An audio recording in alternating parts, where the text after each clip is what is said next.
Hello today. This is a report on the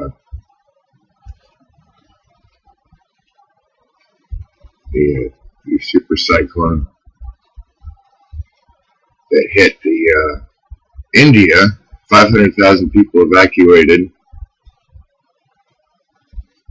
The destructive winds of 160 kilometers or 100 miles per hour were flooding, raining at least 8 inches of rain.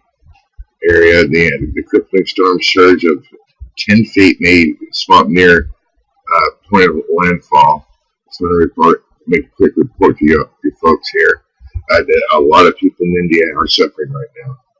This is a Sunday morning report on the super cyclone that hit India.